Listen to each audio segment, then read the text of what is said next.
Existen destinos de pulsión, que son 4. Nosotros hoy solo vamos a ver 2 de ellos. El primer destino es la sublimación. La sublimación implica cambiar el objeto de la pulsión por otro objeto que sea culturalmente valorado. Esto es pasar del objeto infantil de la pulsión a no a tapar la pulsión o hacer como que la pulsión no existe, sino a seguir descargando esa pulsión, pero a partir de algo que sea válido para uno y para los otros. Es decir, este es el mejor camino que podemos utilizar para darle vía, para darle cauce a nuestras tensiones corporales, que es ponerlo a servicio de la cultura, de los otros, ¿sí? De darle al otro y darse a uno mismo. Ejemplo, la pulsión sádico-anal tiene que ver, se llama sádico, porque, bueno, por un montón de cuestiones, pero en esta etapa los niños lo que hacen es, por ejemplo, agarrar hormigas y cortarles la cabeza, o poner un sapo en el... Es una etapa sádica o de descarga de agresión en el mundo. Ahora, la pulsión sádico-anal es la misma pulsión que tiene que tener un cirujano para poder operar. Cualquiera de nosotros podría agarrar un bisturí, abrir un cuerpo y meterse a ver las babosidades que hay ahí adentro para meter mano y reparar cosas o sacar cosas que no deberían estar ahí. No, la verdad que no, hay que tener estómago para hacerlo. No es cirujano el que quiere, es cirujano el que puede. La misma pulsión sádico-anal que el cirujano utiliza para operar a un paciente es la misma pulsión que un asesino utiliza para clavarle el cuchillo a su víctima. O un psicópata utiliza para abrir un cuerpo, fragmentarlo y hacer, no sé, un ritual a no sé qué. Un psicópata, un psicótico, en fin. Entonces, fíjense que la pulsión que el cirujano encarna y que lo lleva a trabajar y ayudar a gente es la pulsión sádico-anal, pero está sublimada. Ha sido puesta al servicio de su deseo, porque satisface su deseo, pero ese deseo lo usa para ayudar, contribuye, pasa al lazo social. La sublimación transforma la pulsión sin taparla, sin sacársela de encima, cambiándole el objeto. Dalí, Salvador Dalí, les contesto la vez pasada, decía, yo juego con caca. No es que jugaba con caca, no es que agarraba caca, heces y se enchastraba. Él jugaba con pintura, pero a sabiendas de la teoría psicoanalítica, él decía, yo juego con caca. ¿Por qué? Porque es una pulsión sublimada. No es lo mismo sufrir neuróticamente porque yo siempre llamo y no me responden, pulsión invocante, síganme acá, porque yo convoco, pero no soy convocado. Entonces sufro porque el otro nunca me da el lugar que yo espero que me dé. Finalmente hago una demanda de amor porque nunca me dan lo que yo espero que me den, nunca me dan ese lugar. Es distinto sufrir así que devenir cantante. Es la misma pulsión, se trata de invocar. El cantante invoca, pero ya no está sufriéndola. Esto es un tema grande que vamos a ir viendo. Entonces, sublimar implica que la fuerza, que la pulsión ejerce sobre mí y que infantilmente se anudó a ciertos objetos que después tuve que resignar. Tuve que resignar para entrar en la cultura, para ser parte de la cultura. Recuerden que Joan Manuel Serrat dice, en la canción de Niño deja ya de joder con la pelota, dice, esos locos bajitos que hay que domesticar, que no tienen horario, ni respeto a los horarios ni a las costumbres, porque no están, no, el niño no respeta, entre comillas, de entrada, las reglas de juego de la sociedad. Entonces la infancia, como les decía, es un momento doloroso porque implica pérdida constante, porque para crecer la cultura nos demanda resignar los objetos originales. Miren, ningún bebé quiere dejar la teta. Y si uno le da la teta al bebé por siempre, el bebé va a seguir tomando la teta. Vean Game of Thrones, vean la... ¿cómo se llama? la hermana de Catelyn Stark, no me acuerdo el nombre, que era de Vale, ¿no? La señora del Valle, tiene un hijo de 10 años que le toma la teta. No va a partir del niño, de la niña, dejar la teta a mamá, no, ya no tomo más teta porque tengo que crecer y tengo que pasar a la mamadera. No, se tiene que ejercer lo que se denomina el destete, es decir, una sustracción de la teta. Ahora, ¿eso se evidencia bien? ¿Está bueno? No, no está bueno. A ningún niño le viene en gracia que de tener la teta lo pasen en una mamadera.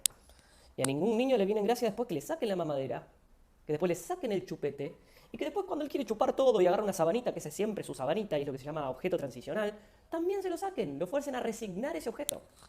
La infancia es una constante pérdida, pérdida de goce, infancia feliz. Los que hablan de infancia feliz seguramente lo hablen después de los 4 o 5 años si es que tuvieron padres amorosos y con un nivel de salud más o menos aceptable. Y hablarán de la etapa de sus 8, 7, 6, 10, pero no de la infancia. Ningún niño vive la infancia en estado de felicidad plena. No existe eso.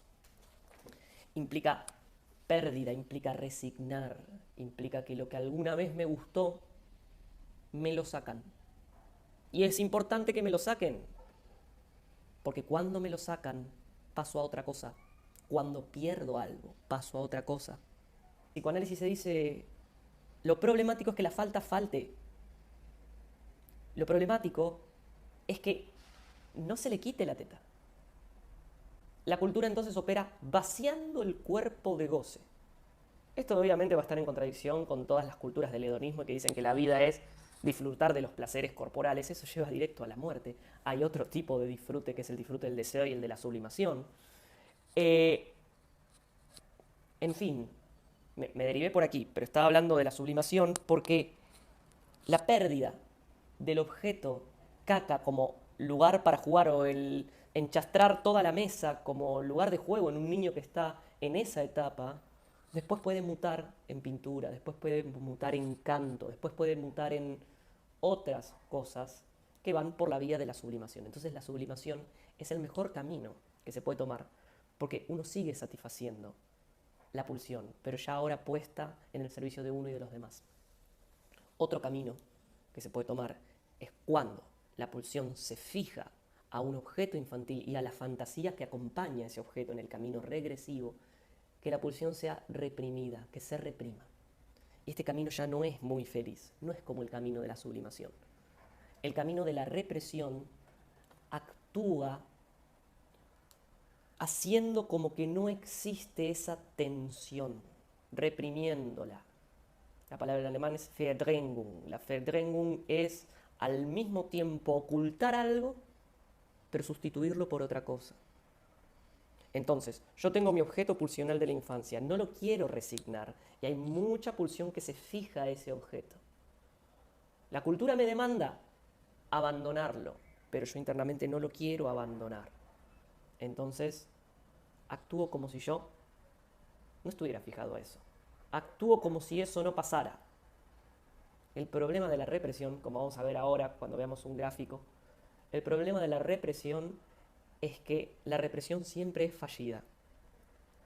Todo lo que reprimo retorna y me va a cazar constantemente en mi vida, se me va a volver a presentar hasta que yo no lo admita.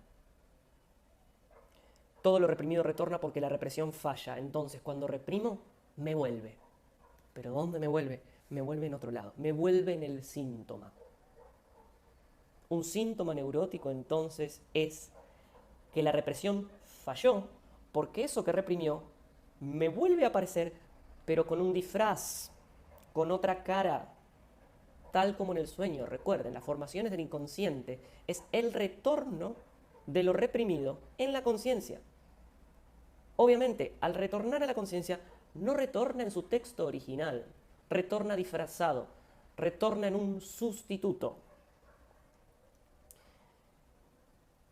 Los otros dos caminos de la pulsión son la transformación en lo contrario y la vuelta hacia la persona propia, que tiene que ver con el par sadismo, masoquismo. No lo vamos a ver, disculpen, no nos da el tiempo. Así que las 50 Shadows, las 50 sombras de Grey, véanla ustedes, busquen material, les puedo dar material, pero no lo vamos a ver ahora. Entonces, de los 4 destinos que son sublimación, represión, transformación en lo contrario, vuelta hacia la persona propia, Esos dos últimos los sacamos y vamos a seguir trabajando el concepto de sublimación y represión. Y que referí recién, después los vamos a complejizar, son la sublimación y la represión. Vamos ahora a hacer un cuentito y que quede esto bien claro. Lo que vamos a hacer ahora, esto es un cuentito para que se entienda primeramente una forma de empezar a entender cómo funciona esta teoría, cómo funciona lo que Freud dice, lo que Freud conceptualiza. Entendamos que es una primera aproximación y que leyendo los textos de Freud esto es mucho más complejo, pero como estamos en una materia que dura un cuatrimestre y tenemos ciertos objetivos de tiempo, vamos a tratar de agarrar las cosas en la medida de lo posible. Entonces esto es un cuentito para entender, ¿sí? No es tal cual como son las cosas. Si ven este gráfico, van a ver que acá estamos comparando algo que denominaríamos salud, salud ideal, entre paréntesis dice no existe. No existe. ¿Por qué no existe? Porque esto, de nuevo, es una forma de entender. En la otra columna tenemos la neurosis y finalmente tenemos la perversión. En la primera etapa que viven estas tres estructuras es el autoerotismo. Esto es, la etapa infantil donde las pulsiones son parciales, donde van dirigidas a pedazos de cuerpo. No hay niño, no hay madre, hay pecho, hay boca, hay ojos, hay voz, pero todavía no existe la noción de yo, no existe la noción de ego, no hay conciencia de que yo soy alguien. En esta primera etapa hay pulsiones parciales que buscan satisfacción a partir de unirse a la fantasía en el camino regrediente, y esta fantasía es pregenital. ¿Por qué es pregenital? Porque todavía no ha advenido el primado de la zona genital, todavía no estamos en la etapa donde el pene o el clítoris han llegado a adquirir relevancia importante. En las tres estructuras tenemos lo mismo. Una primera etapa de autoerotismo donde las pulsiones parciales buscan satisfacción ligándose a la fantasía. Ahora, cuando el crecimiento se va desarrollando, se conforman los diques de la vergüenza, el asco, la moral y la estética. Esto es cuando un niño empieza a entrar en la cultura y empieza a abandonar estos objetos parciales. Ahora, lean y fíjense que en la salud lo que ocurriría es que después de la segunda etapa donde se conforman los diques, toda la pulsión se sublimaría. Y entonces, a partir de ahora, la pulsión estaría puesta en la cultura, puesta en el lazo con los otros, se cambió su objeto y el objeto ahora es un objeto cultural. En la neurosis, en cambio, fíjense la parte 3, después de conformados los diques culturales, una parte de la pulsión y la fantasía se sublima, con eso no hay problema, eso entra en la cultura, pero otra parte de la pulsión queda fijada a la fantasía infantil y se reprime. Esta represión es lo que retorna después como síntoma. Finalmente, la perversión. En la perversión, la primera etapa es igual a las anteriores, la segunda también, se conforman los diques, pero el sujeto rechaza los diques, se produce el mecanismo del rechazo, renegación de los diques, por lo tanto no va a haber ni represión ni sublimación. ¿Por qué todos los jueves a las 9 de la mañana nos reunimos, dejamos de dormir y vamos a una clase? ¿Les habrá pasado que muchos jueves al levantarse querían seguir durmiendo? ¿O estabas desayunando y querías seguir desayunando y volver a la cama? ¿Por qué nos reunimos y tenemos las clases todos los jueves? Porque algo dentro de nosotros nos hace sustituir ciertos placeres más primarios por otros. Ahora, ir a la clase nos gusta ir porque nos estimula nuestro deseo a ustedes de descubrir cosas, a mí de contarles las cosas y seguir descubriendo, porque también descubro dando la clase, pero no es exactamente cómodo. No es como estar gozando de placeres primarios, durmiendo, comiendo, bueno, todos los verbos que van contra la triple C, ¿no? Comer, ya se imaginan. No es exactamente cómodo, no es la panacea del placer. De hecho, en la clase trabajamos. Yo trato de explicar lo que quiero transmitir, entonces trabajo, ahora estoy trabajando. ¿Sí? Hago esfuerzo mental. Y ustedes escuchan y a veces no entienden lo que estoy diciendo y hay que preguntar y hay que ver. Y está la angustia de rendir el examen y de ir viendo cómo hago con todas las materias. ¿Por qué hacemos eso? Porque estamos sanos. Porque en algún punto, no digo que estemos todos sanos, porque en algún punto estamos sanos. ¿Qué implica esto? Que en pos de un placer de otra índole, nosotros suspendemos momentáneamente placeres más primarios. Es decir, la vida nos lleva a movernos más allá de lo que el cuerpo nos está pidiendo. Esto es la sublimación. Y lo que veíamos recién en ese cuadrito comparativo que lo tienen en el apunte de psicopatología en las páginas seleccionadas, es que en la salud ideal, porque no existe una estructura plenamente sublimada, en la salud lo que ocurre es que no habría represión. Todo estaría sublimado, todo estaría, déjenme pensar cómo lo digo, evolucionado con respecto a los requerimientos instantáneos del cuerpo. La primera etapa, la etapa infantil, la etapa del autoerotismo, implica que nuestros primeros objetos de goce, los primeros objetos que tensan, de los que adviene la tensión y la descarga, es decir, la dinámica placer-displacer, son objetos ligados a nuestro cuerpo y al cuerpo de mamá. Vayan viendo aquí cómo el concepto de incesto empieza a aparecer. Literalmente, el bebé fantasea que le sigue succionando la teta a su propia mamá. No es la teta de otra mujer, es la teta de su madre. Está en el cuerpo de su madre. Ahora recuerden, todavía no habla, todavía no ha llegado a la etapa que ahora pronto vamos a ver, en donde se reconoce como alguien. Porque no hay concepto de persona, no hay concepto de existencia, porque la existencia es una idea que va a venir después. Hay teta, hay boca, hay ojos, hay voces, hay mi propio llanto, mi propio grito. Esos primeros objetos que evolutivamente son los normales que advengan, porque así entramos en la vida, posteriormente la cultura nos va a pedir que los resignemos. Esa etapa de resignación es importante, porque en verdad la cultura querría que sublimemos todo, pero como vimos recién, en la neurosis no se sublima todo. Algunas pulsiones o alguna pulsión con mucha carga energética queda fijada, agarrada, apegada a fantasías antiguas. No se las quiere resignar. Por lo tanto, esa parte de la pulsión no va a ser sublimada. No es que se va a mover su objeto por otro, sino que va a ser reprimida.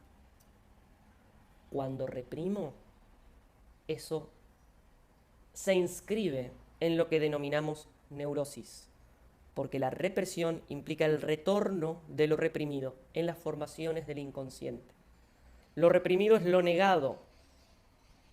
Y empecemos a notar que lo que no quiero ver de mí mismo y que está reprimido, en el fondo implica un goce, implica una dinámica placer, displacer, implica un aumento y descarga de tensión. ¿Cuáles son las formaciones del inconsciente? Ya las vimos, pero las repito. Los sueños, los actos fallidos, los olvidos de nombres propios, las acciones causales sintomáticas, bueno, muchas.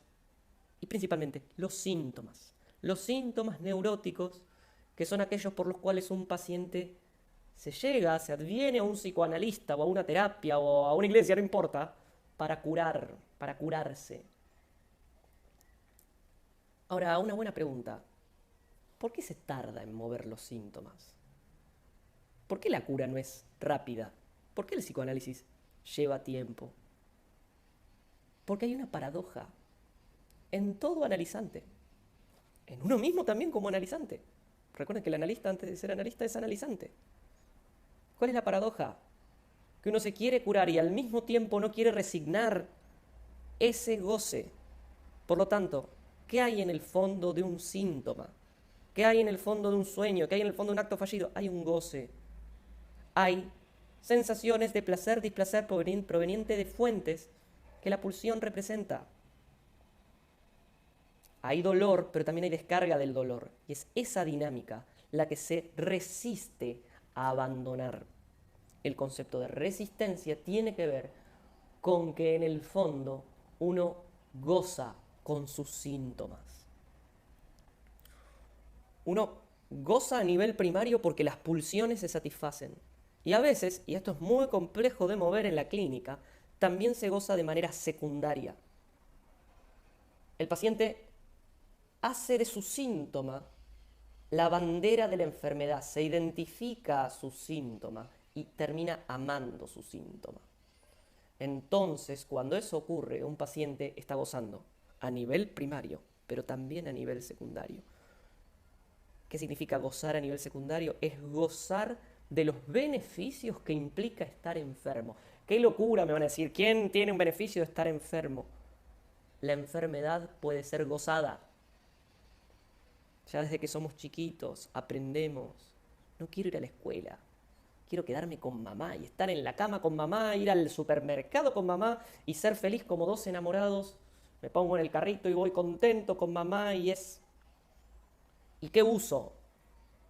Me siento mal, mamá, me duele tal cosa, no quiero ir hoy. Se apela a la enfermedad, extrayéndole un beneficio. Es difícil esto en la clínica cuando un paciente adulto le extrae mucho beneficio a su síntoma, porque quiere decir que el síntoma va a ser muy difícil de mover, porque le provee ventajas, le da ventajas. A ver, se trata finalmente de una comodidad incómoda, porque si bien le extrae ventajas al hecho de estar enfermo, igual la padece, ¿no? La neurosis entonces implica la represión de cierta parte de la pulsión junto con la fantasía y el posterior retorno de esta represión en forma de síntoma psíquico. Ahora también estamos comparando estas dos estructuras, la salud ideal que no existe, la neurosis, con la estructura de la perversión. Y hoy vamos a hablar un poquito de la perversión. En la perversión, la primera etapa es igual. Hay autoerotismo, hay pulsiones parciales anudadas a objetos infantiles, pecho, boca, ano, heces, voz, mirada, que después viene la cultura y pide la resignación. Pero por alguna razón, que hoy no me voy a meter en eso, por alguna razón, internamente se produce un rechazo de esos diques culturales, de la vergüenza, el asco, la moral y la estética. Acabo de advertir, perdón, ya no lo voy a corregir porque no me da el tiempo. Estoy con muchísimo laburo, así que esto lo estoy haciendo un poco a las apuradas, perdón. Acabo de ver que en el gráfico que les mostré recién dice, se conforman los diques de la vergüenza, el asco, la mora. Ahí sería la moral, no es la mora. La moral y la estética. La vergüenza. Pensemos la vergüenza. Hay un determinado momento que al nene ya le da vergüenza que la mamá lo venga a limpiar después de hacer caca. Y hay un día que no pide más que lo limpio, no pide más, no quiere mostrarse más desnudo. O le da asco, le empieza a dar asco la caca. En un momento la caca le fue muy interesante. Quiere saber sobre la caca. Hizo caca tal, el perro hizo caca, la caca. Todo es la caca. Y en determinado momento nos empieza a dar asco la caca.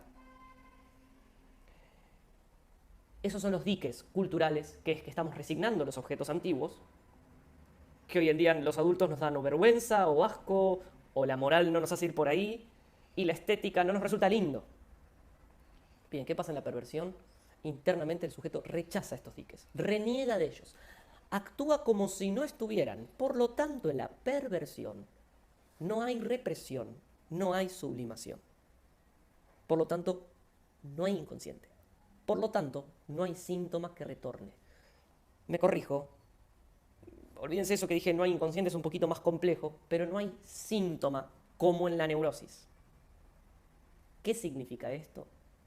Comparemos ahora solo neurosis con perversión. El neurótico tiene un síntoma que desconoce su origen, no sabe por qué está mal, no sabe por qué está angustiado, no sabe por qué no puede con tales cosas, desconoce su origen. Acabamos de ver, en el fondo hay un goce que se ha quedado fijado y hay una dinámica de placer y displacer que apega al sujeto a ese síntoma, ¿sí? Pero desconoce. Al desconocer, Pregunta, se puede preguntar, puede abrir la pregunta que hace que una persona se empiece a analizar. ¿Cuál es esa pregunta? ¿Por qué será lo que me pasa? ¿Por qué me pasará lo que me pasa? ¿Qué tengo que ver yo en todo esto que me pasa? No es como al principio, como empieza una terapia al principio, que es yo sufro por la culpa de los otros. Sufro por la culpa de mi marido, de mi mujer, de mis hijos que no me llevan el apunte, de Macri, de Cristina, de Trump, de lo que fuera. Sufro por el afuera. Yo no tengo nada que ver. El alma bella es eso, ¿no? Eso es la locura, porque implica que desconozco mi propia responsabilidad en mi dolor. O sea, mi dolor son los otros, no yo. Si cambiaran los otros, maravilloso, estaría tan bien yo. Si mi mujer cambiara un poco, qué maravilloso, qué bien que me haría. Si mis hijos cambiaran un poco, y mi mujer dice, si yo cambiara un poco, si mi marido cambiara un poco, entonces todos estamos queriendo que cambien los otros. Esa no es la pregunta analítica. Eso no nos conduce a mejorar nada, porque uno no puede cambiar el mundo, uno se puede cambiar a sí mismo. Entonces, ¿qué es hacer la pregunta analítica? Es, ¿qué tengo que ver yo en todo esto de lo cual me quejo, en todo esto que me duele? Esa pregunta se la puede hacer la neurosis porque tiene un síntoma, porque tiene un pánico y no sabe de dónde viene, porque tiene una inhibición y no sabe de dónde viene, porque tiene cosas que no le gustan. En cambio, en la perversión no hay represión, no hay sublimación, por lo tanto no hay síntoma. Por lo tanto, no hay pregunta. Por lo tanto, la perversión es inanalizable. Vayan anotando esto. La neurosis es analizable, porque puede abrir pregunta. Puede, ¿eh? No estoy diciendo que todos los neuróticos abran pregunta. Hay neuróticos irreventables que no van a abrir pregunta nunca y no se quieren preguntar nada. Son neuróticos, pero no se lo quieren preguntar. Le extraen beneficio a su enfermedad, gozan de su enfermedad. Quieren pensar que su enfermedad son las neuronas, quiere pensar que su enfermedad es Macri, quiere pensar que su enfermedad es su mujer. Ese neurótico no va a abrir pregunta nunca, podríamos decir es un neurótico inanalizable. Pero reservemos la palabra inanalizable verdaderamente para la estructura en donde no hay ningún tipo de pregunta, que es la perversión. Al no haber represión, al no haber sublimación, al no haberle dado bola a los diques de la vergüenza, el asco, la moral y la estética, la pulsión se manifiesta en su texto original. Por lo tanto, se goza de la pulsión en el sentido original del término. El neurótico goza haciendo como que no goza. El perverso lo goza directamente. Por lo tanto, no se pregunta. Por lo tanto, es muy raro que un perverso caiga en el consultorio de un analista, toque la puerta, hola, ¿qué tal? Me pasan cosas, ando mal, quiero hablar con ustedes. Es muy raro. Es muy raro. Recién les daba el ejemplo de los neuróticos que no abren la pregunta y voy a hacer un comentario sobre esto. ¿Cuándo es que los neuróticos decimos, bueno, ya no doy más, voy a pedir ayuda, voy a tratar de entender? ¿Cuándo es que nos ponemos las pilas con nosotros mismos? Cuando ya el dolor es mucho. Porque los síntomas no necesariamente es algo que odiamos. Hay síntomas que son egosintónicos. Ego, recuerden, en latín significa yo. Sintonía es que está en sintonía con mi yo. Entonces tengo un síntoma, pero lo amo, lo quiero. Me pongo la camiseta de mi síntoma. Entonces, soy obsesivo y enfermo de la limpieza. A tal punto que cuando van visitas a mi casa no se pueden sentar en la cama porque se arruga, o no pueden agarrar el control del televisor porque lo engrasan y primero se tienen que ir a lavar las manos. Soy una tortura para todos aquellos que están a mi alrededor, pero yo amo mi síntoma. Soy la persona más limpia, en mi casa no hay bacterias, no hay virus, está perfecta. Es común que a veces lleguen pacientes al consultorio. Y cuando uno al principio le dice, bueno, contame por qué venís, te digan, me manda mi mujer. Me manda mi mujer porque no me tolera, yo no tengo ningún problema. Ella me fuerza a cambiar. Una buena pregunta ahí es, ajá, ¿y por qué usted es tan obediente? Porque como van viendo, la mujer no lo tolera más porque es imbancable, porque es obsesivo, estricto. Pero el paciente no tiene la pregunta ahí. No quiere resignar eso. Su problema está con la mujer. Entonces la vía de entrada ahí va a ser la mujer. El síntoma de la limpieza extrema, que obviamente es el sustituto de conflictos psíquicos, de conflictos emocionales psíquicos, es ego sintónico. ¿Cuándo es que un síntoma se vuelve analizable? Cuando es ego distónico. Cuando me genera problemas, cuando me angustia. Es decir, el síntoma, recuerden, es el retorno de lo reprimido. Es el retorno de un goce pulsional reprimido. Es cuando ese síntoma ya no funciona más que es posible abrir la pregunta. Y no funciona más porque ahora genera angustia, porque hay pánico, porque hay un desanudamiento de la estructura neurótica, porque la estructura neurótica ahora está en conflicto, está sufriendo, duele. Somos hijos del rigor y cuando las cosas nos duelen actuamos. Ahora, el neurótico sí puede abrir la pregunta. Frente a un síntoma ego distónico se puede preguntar ¿qué me pasa? En la perversión no. Neurosis y perversión son estructuras primas. La neurosis es el negativo de la perversión. Es el opuesto de la perversión. El neurótico fantasea lo que el perverso actúa. Cuando digo que el neurótico fantasea, no lo digo yo, obviamente lo dice Freud, se verifica en la clínica, ¿no? Son hechos. Cuando digo que el neurótico fantasea, no quiero decir que fantasea conscientemente. Lo que una persona fantasea conscientemente son sus sueños diurnos. Ay, me gustaría vivir en una playa, o tal cosa, o tal otra. Fantasea escenas. De nuevo, cuando va en el colectivo y se encuentra un asiento y flashea. Ahora saben que los neuróticos, a duras penas y con mucha defensa de por medio, contamos nuestras fantasías. Porque da vergüenza. Nos produce vergüenza. Aún contárselo al analista. De hecho, cuando el analista pesca que algo de esto está en juego, hay que trabajar con la resistencia para que el paciente pueda contar lo que flashea, lo que piensa, lo que se le ocurre. Porque si bien esos sueños diurnos pueden ser inocentes, y como les daba el caso hace un rato de este chico que va a una entrevista de trabajo y yendo a la entrevista en el colectivo, ya se casó con la hija del dueño de la fábrica y ya heredó una fábrica y es rico. Aún da vergüenza hablar de eso. ¿Por qué? Porque en el fondo, esa fantasía, ese sueño diurno, consciente, inocente, enmascara fantasías más antiguas, es sustituto de fantasías más antiguas. Recuerden, la fantasía es el camino regresivo para descargar la tensión de la pulsión. Entonces la fantasía o el fantasma desde Lacan está muy ligado al goce pulsional, al goce corporal.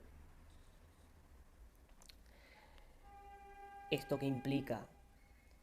Implica que cuando un neurótico fantasea, en el fondo fantasea cuestiones de índole autoerótica.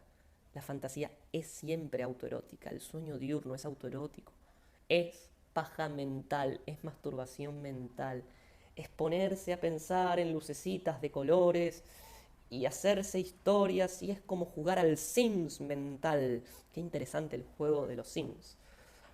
Todos mis pacientes millennials, si alguna vez jugaron al Sims, una buena pregunta es preguntarles ¿cómo era la familia que armabas en el Sims? ¿Cómo jugabas al Sims? Una buena pregunta para interrogar la fantasía y el sueño diurno. ¿Qué escenas representaban el Sims? ¿Qué nombre le ponía a su personaje? ¿Qué género tenía el personaje? ¿Lo hacía casarse con uno, con otro? ¿Agarraba a alguien, lo metía en la pileta, le borraba la escalera? Los que hayan jugado al Sims me van a entender, los demás no, perdón, pero bueno, es un tema interesante. Una forma de matar gente en el Sims era borrarle la escalera y la persona seguía nadando y después se moría. Deme un minuto, ahí sigo. Perdón. En el fondo, todo fantasear neurótico tiene partes de perversión. La neurosis es el negativo de la perversión porque el neurótico fantasea lo que el perverso actúa. Todo neurótico tiene la cabeza podrida. Si uno pudiera abrir el inconsciente de las personas y ver qué se juega allí, uno va a ver núcleos de perversión. Ahora, esto no significa que el neurótico sea perverso. Sin duda hay neuróticos o muy sintomatizados, es decir, con mucho dolor, que pueden devenir o tener actos parecidos a la perversión o actos perversos que no llegan a ser una estructura de perversión. Cuando hay mucho dolor, una persona puede ser manipuladora, manejadora, cagadora, mala, ¿sí? La maldad tiene mucho que ver con el dolor que uno tiene adentro. Esto es otro punto muy interesante y lo digo así porque es lo que veo como clínico, a partir de mi investigación y bueno, a partir de mi trabajo, que vieron el malvado de las películas, el ja ja ja ja, están sufriendo. Eso, en verdad, es un ideal, una fantasía neurótica, porque el malo tiene el mal adentro. Y ese mal es dolor. Todo acto que genere de manipulación o de maldad lo sufre internamente. Hay neuróticos malos, pero la neurosis en sí implica que la fantasía, en el fondo, es perversa. Miras que el perverso actúa esas fantasías. Que la neurosis y la perversión son estructuras primas implica que están emparentadas, pero no implica exactamente que sean lo mismo. Tampoco quiero decir con esto que exista una diferencia tajante y marcada entre neurosis y perversión. Como se suele pensar en un psicoanálisis más actual, en donde se habla de algo que se llama estructuras clínicas y se habla de la neurosis, la psicosis y la perversión como si fueran compartimentos estancos y separados. Yo dudo de eso, yo no abono esa forma de pensarlo. Podemos pensar a la neurosis y la perversión como una regla en la cual de un polo tenés la neurosis y del otro polo tenés la perversión. Ahí te podés mover. Entonces un neurótico malo, puede ser un neurótico que esté más cerca del polo de la neurosis, pero puede tener grandes focos de perversión sin hacerlo estrictamente hablando una estructura perversa. Recuerden además que hablar de estructuras y hablar de diagnósticos es una forma de nombrar las cosas. En la realidad, todo proceso represivo va a conllevar a que el sujeto internamente se está dañando. Y cuando un sujeto se daña internamente, daña a los otros. Esto es inevitable. Esto es una ley. Todo aquello que me hago a mí, cómo me trato a mí, es cómo trato a los otros. Pensemos, por ejemplo, en el Instagram. Pensemos en subir fotos al Instagram. Cuando subimos fotos al Instagram, nosotros sabemos que esas fotos van a ser miradas, van a ser observadas por nuestros seguidores. Entonces estamos mostrando. No se trata de que estamos independizados de la mirada, porque una red social implica una red de pulsión escópica, donde sabemos que hay gente que mira y la estamos mostrando, por lo tanto tiene que ver con la pulsión exhibicionista. Ahora fíjense qué diferencia entre subir una foto a Instagram de, no sé, algo que estoy comiendo, exhibo lo que estoy comiendo, a la persona que cada tanto pasa esto, que se escucha muy a menudo, que en el subte se baja los pantalones. A ver, es la misma pulsión, es el exhibicionismo, pero en un plano está más metaforizado y en otro está más crudo, más literal. Esa es la diferencia entre neurosis y perversión. No es una diferencia conceptual, es una diferencia concreta de lo que pasa en los comportamientos de las personas. Los neuróticos sabemos que la mirada juega un rol. Obviamente, mientras más neuróticos estemos, más nos va a jugar un rol la mirada. Desde aquel nene que está en el recreo hablando con su amigo y le dice, no, porque vino un perro y entonces lo tuve que echar y se manda la parte de qué groso fue, no sé, salvando tal cosa o peleándose con otro al que lo cagó a trompadas, y mientras le habla a su amigo, su mirada oscila entre hablarle al amigo y mirar los ojos de la chica que le gusta o de ese otro amigo a quien quiere impresionar, viendo a ver si lo están mirando. Entonces se está mostrando. Mostrarse incluso viene del mundo animal. El pavoneo en el acto de la procreación sexual en los animales. El pavo real muestra las plumas. Los pajaritos hacen el canto. Los leones hacen una posición de imagen. No soy un etólogo, no soy un experto del comportamiento animal, pero me entienden. Se muestra, ¿sí? Pero ¿qué diferencia hay entre mostrar algo en una red a mostrar los genitales en un medio de transporte. Ese es el exhibicionismo. Pero también tenemos el voyeurismo, que son los mirones, los stalkers, los que estoquean, los que miran, los que agarran binoculares y andan mirando la vida de los otros. También hay goce. Pero fíjense qué diferencia entre el chisme del pueblo, entre el gossip, el hablar del pueblo, el hablar de alguien, no, lo que le pasó a fulana es que cortó con el novio, ¿no? Y este de la escuela ahora está con la otra y bla. Y el tal que estaba en la universidad ahora no sabes lo que le pasó, bla, bla, bla, bla, bla. Eso es goce, puro goce. ¿Sí? Puro goce escópico, puro goce de mirada, de mirón. Pero qué diferencia una persona que tiene como práctica sexual andar mirando, literalmente gente andar espiando. El neurótico obsesivo, les decía, tiene una fijación a nivel de la pulsión sádico-anal. Entonces todo el mundo lo caga. Lo caga la novia, lo caga el jefe, lo cagan los amigos. Y por las dudas, como siempre siente que lo van a cagar, caga él antes por si las moscas, por si lo gana de mano. Entonces es un cagado y un cagador. Pero lo tiene a nivel de un síntoma. Les cuento esto y esto es asqueroso. Si van a la primera parte de 3 ensayos de teoría sexual, van a ver que hay una lista grande de parafilias o desviaciones de la pulsión sexual, desviaciones. Pero hay prácticas sexuales que implican que una persona se excita cuando le defecan encima. Asqueroso. Hay otras mucho más asquerosas que ni las voy a nombrar. Está todo. Todo esto se puede googlear. Hay cosas realmente asquerosas. ¿Qué diferencia entre hacerse cagar, literalmente, y el hacerse cagar del neurótico obsesivo? Porque el neurótico obsesivo se hace cagar. Porque el goce está en hacerse cagar. Dice, me cagan, me cagan, me cagan, pero en el fondo se hace cagar. Me cagaron de nuevo. Vinieron y me dijeron, dame la plata y después te traigo el producto. Le di la plata y nunca me trajeron el producto. Oh, se hizo cagar una vez más. En la historia de esa persona probablemente se haya hecho cagar muchas veces. Pero está a nivel de metáfora. Está pasado por la represión. Es un síntoma. Distinta a la persona que se hace defecar. Pulsión invocante. La pulsión invocante, como van viendo, esto creo que ya lo dije, toda pulsión admite una voz activa y una voz pasiva. Como cuando aprendíamos en inglés el passive voice. La pulsión oral implica que yo puedo chupar o ser chupado. La pasividad, y esto apúntenlo también y escríbanlo, recuérdenlo, la pasividad implica en el fondo la decisión de hacerse. Es decir, soy succionado o succiono. En el fondo el ser succionado es hacerme succionar. Hay una decisión previa del sujeto. Pulsión anal, cago o soy cagado. Recuerden, soy cagado es que yo decido inconscientemente hacerme cagar. Miro o soy mirado, me hago mirar. Llamo, soy llamado, en fin. La pulsión invocante, llamar.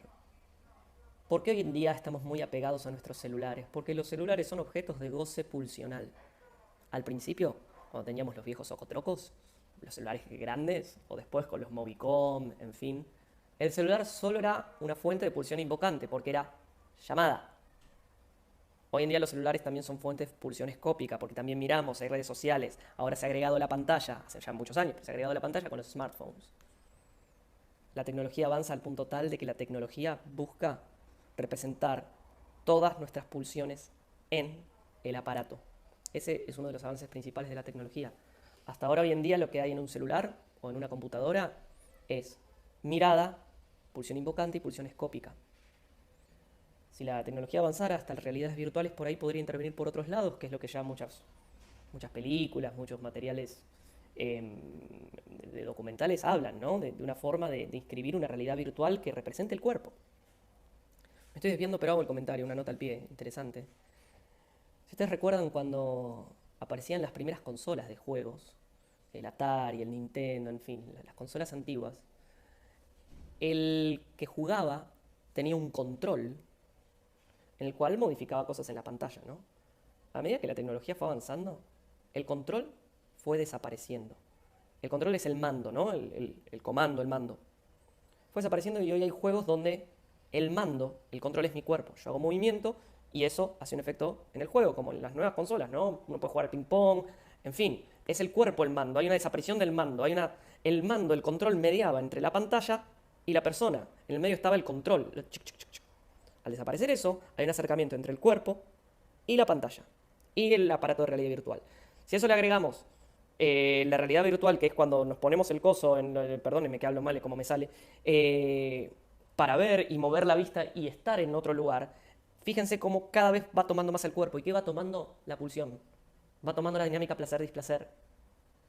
Véanse, la vez pasada me acuerdo que les hablé de un documental que está en Netflix, se llama Red Oscura. Me acuerdo que le pregunté a una de las chicas que la había visto, que no nos acordábamos el nombre. Red Oscura, son varios capítulos. Uno de ellos está referido a las prácticas sexuales a través de Internet. Y bueno, hay varios. Otro está referido a la práctica masturbatoria en Internet. Es inmenso los portales de pornografía, cómo han crecido y cómo la gente pasa mucho tiempo en esos portales, haciendo que, gozando primariamente, gozando a través de la masturbación, yendo al placer del cuerpo, primario. Sin duda la tecnología es algo que es una revolución inmensa. Algunos lo comparan con la invención de la imprenta, es mucho más grosso, porque fíjense que con Internet podemos hacer muchas cosas. Podemos gozar primariamente, o también podemos aprender cosas. Uno puede usar Google como una fuente de información. Uno puede encontrar en YouTube documentales de los más diversos temas. Y eso es de otra índole, ¿no? Eso es otro tipo de procesamiento. No se trata de condenar a la tecnología, yo no condeno en absoluto a la tecnología. La tecnología es una herramienta que puede aumentar. ¿Aumentar qué? Lo que tenemos adentro, como siempre, es el plano interior lo que más importa. No es el objeto, no es la compu. No es como los puritanos en Estados Unidos que dicen no quiero internet porque internet es el demonio. No, el demonio está adentro. El demonio está adentro y aunque no tengas internet, tenés el demonio adentro y las cosas pasan igual. Internet lo único que hace es reflejar tu mundo interno. Entonces, si tenés una tendencia al goce y a anestesiar tu vida a través de la masturbación, hay gente que se pasa horas masturbándose en internet. Véanse ese documental, es muy interesante. De hecho, hay grupos en internet y millones de personas que consultan en grupos que es para detener o para salir de la adicción a la masturbación. Qué mundo loco, ¿no? Pensando como que el problema es la adicción a la masturbación. En verdad el problema es emocional y está antes. ¿Qué es lo que hace que ese pobre sujeto, el único placer que encuentre sea en la masturbación? Y que anestesie su vida por ahí, porque hay otras cosas en la vida que están pasando. Hay que atender a otras cuestiones, no se trata de cortar el acto. El acto es consecuencia, no es causa. El problema no son las drogas. Esto lo digo y lo sostengo como posición clínica y como posición política. El problema no son las drogas. A los países que legalizan las drogas les va mejor porque sacan del mundo oscuro, desreprimen algo que existe y que existe desde que el mundo es mundo, desde que hay mercado, desde Babilonia, desde antes. Se trata del humano usando los elementos de la naturaleza para hacer cosas con eso. El problema nunca es la sustancia, el problema es la relación del sujeto con la sustancia. Y si esa sustancia, si el sujeto se termina pegando a la sustancia es porque hay temas emocionales, hay dolor del sujeto que lleva a que él descargue por esa vía. Ahora, ¿eso es un problema? Sí, es un problema, sin duda que es un problema, pero ¿se resuelve dejando eso en lo ilegal? No, se agranda, es más grande. No hay nada más loco que hacer de las drogas algo ilegal, porque están igual. A fines de los 90 había en las fiestas electrónicas puestitos de una ONG, que ahora no recuerdo, quizás alguno me pueda traer el nombre, en donde daban panfletos y te decían, si vas a drogarte, si vas a tomar una pastilla, hace esto, toma agua, no tomes tanto, verifica tal cosa, tal otra. ¡Qué bien! Porque eso es no hacernos los pelotudos, no hacernos los que no pasa. Es admitir, esto pasa. Y entonces darle una solución adulta. Las drogas son un problema, pero no es por la sustancia en sí. La sustancia no tiene un demonio adentro. Es como lo que padecemos hace que la sustancia sea una salida. Y aunque yo desde el Estado diga, corto esta sustancia, está igual. Miren, hay algo muy interesante que pasó. Yo sé que me estoy yendo por otro lado, pero no importa. Hagámoslo amplio. En Venezuela, y perdón, acá estoy dando una opinión política, pero la doy. En Venezuela, una de las cosas que ocurrió fue cuando el Estado empieza a intervenir fuertemente sobre el mercado, muchos empresarios se van de Venezuela porque el Estado intervenía, porque el nivel de ganancia no era ya el tal, entonces se rajaron de Venezuela, se fueron a Colombia, se fueron a otros lados. Entonces, ¿qué pasó? Hubieron menos productos. El Estado entonces agarra esos productos y los empieza a generar el Estado. ¿sí? Los productos cuidados, los productos, bueno, en fin, los productos protegidos a menor precio. Para evitar el problema de fondo que tenía el gobierno, que era la inflación. Como me imprimían billetitos, se inflaba, finalmente un paquete de harina pan para hacer arepas te terminaba saliendo un montón. Entonces, ¿qué hace el Estado? El Estado dice, hasta acá el precio. Cuando yo soy un empresario que genera la harina pan y el Estado me fija un precio y yo no gano lo que ganaba y no puedo mantener otras cosas, me voy, me rajo. Entonces el Estado termina haciendo la harina con los recursos más limitados que tiene. Ahora, ¿qué pasa? Esos productos, como pasa acá en la Argentina, esos productos protegidos desaparecen rápido. Desaparecen rápido porque ese precio no es el precio real. Entonces se compran muy rápido esos productos. Hay desabastecimiento. En un viaje que hice a Berlín y fui al museo de la Unión Soviética, me llamó mucho la atención que decía en ese museo que algo que pasaba en la Berlín comunista era que había inflación y desabastecimiento. El mal que aqueja a todo Estado que tiende al comunismo, que tiende. El comunismo quiere que el comunismo reine sobre el mundo. Es la internacional. ¿Sí? El himno del comunismo es la internacional. Y en tanto no haya comunismo en todo el mundo, hay socialismo, que es la ida al comunismo. ¿Por qué tiene que ser todo el mundo? Porque en tanto yo tenga un Estado, acá comunista y acá capitalista, todos los empresarios o toda la fuga se me va al Estado capitalista, porque ahí se sigue produciendo la generación de ganancias, mientras que acá empieza a estar regulado por el Estado. Hay inflación, hay desabastecimiento. Algún experto en economía obviamente me va a dar vuelta con esto, obviamente, pero estoy contándolo mal, pero se entiende la idea, se transmite la idea. Algo interesante que pasó en Venezuela es que cuando empieza a haber desabastecimiento, obviamente la gente empieza a hacer cola en los supermercados para entrar a comprar. Entonces, antes de que abra el supermercado, hay cola de gente porque llegan rápido y pueden encontrar el producto que después a tal hora se acaba. ¿Saben qué empezó a pasar? Esto es re interesante. Empezó a haber gente que encontró un nuevo negocio. ¿Cuál era? Yo no voy a comprar nada, pero yo voy a primera hora y hago la fila. Cuando llega la señora, yo le vendo mi lugar en la fila. Entonces la señora que no quería hacer la fila, llega más tarde, va al primero de la fila y le dice, te vendo mi lugar en la fila por tanta plata. Fíjense, tapo el mercado de un lado, me aparece en otro lado el mercado negro. Con la droga pasa eso. Con la droga está en lo negro. Y eso se agranda, eso no está regulado, eso no entra en lo que uno puede regular y llevar orden a eso. Es peor todavía. En fin, nunca el problema es ni internet ni la droga, la cuestión es interna. Me fui por cualquier lado, pero bueno, me parece que va también y que anda. Bien, hablaba de todo esto hablando de la fantasía, ¿no? De la neurosis y la perversión. La neurosis, entonces, lleva una dinámica pulsional reprimida y esconde a través de la represión núcleos de goce pulsional que retornan en síntomas. Cuando el proceso del psicoanálisis busca abrir ese síntoma y ver qué se juega allí, adviene la resistencia. Que es lo que veíamos en las primeras clases. ¿Por qué adviene la resistencia? Porque hay goce pulsional en juego que no quiere ser resignado. Por eso el paciente, con una mano, se quiere curar y con la otra no se quiere curar. Todos, Todos los que nos analizamos alguna vez, entendemos de qué va esto. Porque tenemos la práctica. Porque lo vivimos. Porque nos chocamos contra la pared 1000 veces viendo que un síntoma no se nos movía. Porque uno en el fondo no lo quiere soltar. Porque en el fondo uno no quiere abandonar un goce que alguna vez le dio placer. Esos goces primarios es lo que está en el fondo de la neurosis.